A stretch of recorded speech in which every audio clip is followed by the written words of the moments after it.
ዳዋ አረጉልን። ከዛ እሺ ከሙስሊሞች ደግሞ ተናገሩ ተባለ። በጣም የማልጠብቀው ልጅ በአላህ ኡስታዝ እቺን እኔ ልመልሳታል አንተ አትግባብኛል ገባና ምንም እኮ ዳዋ አይችልም። ስማ አለ እስልምና ገራጅ ቤት አይደለም ማለት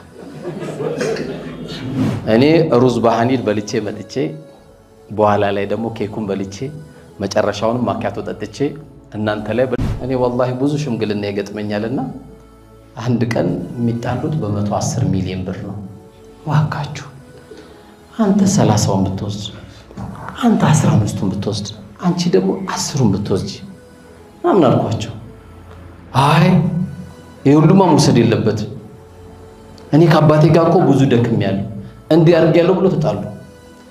በጣም ጦዘ ጠቡ። ሲጦዝ በመሃል እኔ እጄን አንስቼ አልሐምዱሊላህ አባቴ አላህ ቀብርን ያሳምረው። ቂያማ ደረሰ እኮ ምን ነው ሲባል አይ 11 ዓመት ልጅ እኮ ዳዕዋ አረገልኝ ይላል። ቂያማ ያቆምኩ አንተ ነው። ሲጋራውን የሚያጨሰው የነበረው የዛን ጊዜ የመከላከያ ወይም የጦሩ ቡድን ነበር። እኔ ደግሞ የጦሩ ደጋፊ ሆንኩኝ። መቼ ነው ከጋብሮብነት ወጠን እምንበላውን ይብሉልኝ እምንለብሰውን ይልበሱልኝ ያገኘው ታለ ይካፈሉልኝ አላህ ጥበብ ሰጥቶኛል ጥበቡን ልስጥ እንደው ከወለድናቸው ልጆች እኮ ከአምስቱ ከስድስቱ አንዱ ተደባዳቢ ቢሆን ችግር የለም። ሐዲስ ሲነገረው ብሎ የሚስቅ ሰው በቴስታ ነው የሚገባው። መጣኩ የሽማግሌ የሚል ከሆነ ባትወልድ አይሻልም? በብር 50 በግ እንገዛና ብር ከስሙኒ ቆዳውን ሽጠን ነው ስሙኒ ብቻ የምናወጣ ይሉን ነበር አይደል? ያ ዘመን ታስታውሰው ራሱ በቃ ዘመኑ ራሱ አላህ ይርሐሙ ነው ቆሱ። ወንድ መቀጣት የማይገባው ቅጣት እየተቀጣች ለምን ትስቃለች ሲባል አላህ መስተንግዶ ጀነት እያሳያት ነው። እነሱ ከስር ይቀጣ ረጅም ሰዓት ሐዲስ የሚነግረው ሰው አይደል የሚፈልገው 30 ደቂቃ ዳዋ ታደርግለታለህ 30 ደቂቃ ደግሞ አስቤዛ ይፈልጋል። አንድ ሳንዱች ሲባሉ 15 ሪያል በኢትዮጵያ ይመቱታል። ሲያው 337 ብር ላ ኢላሃ ኢላላህ ነው። ብዙ ሰው አሁን ዑምራ ሲሄድ በጣም ይቸገራል። በኢትዮጵያ ነው የሚመጣው በቃ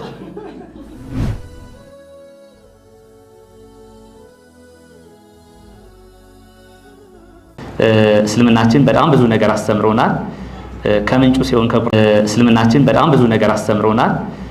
ከምንጩ ሲሆን ከቁርአን ከሐዲስ ሲሆን ደግሞ ሁለንተናዊ ለውጥን ሆሊስቲክ ባላንስ የሚለውን ነገር እንገነባለን። ከአንደኛ እስከ 5ኛ ባች የተማሩ ሰዎች ደግሞ በደንብ ኤክስፒሪየንስ ሼር ያደርጓቸዋል ማለት ነው። እንግዲህ ይሄንን ካልኩኝ ዋና ኦልሞስት የ2 ዓመት ከ6 ወርና ከ7 ወር ቆይታ አለው። ዛሬ አዳዲስ ፊት እያየው ስለሆነ አዲሱን እንግዳችን ለመቀበል ስለመጣችሁ ማለት ነው።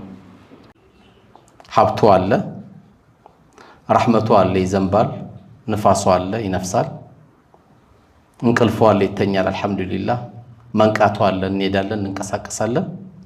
ቆጥረን ማንጨርሰው ጸጋዎች ሰጥቶናል። ግን ችግሩ ምንድነው? ጋብሮቮች በዙና ዓለምን በዘመናዊ ባሪያ ያዟት። ድሮ ቅኝ ግዛት የሚባል ነበር። አሁን በካፒታል ቅኝ የሚገዛ ነው ዓለምን ያዛት ማለት ነው።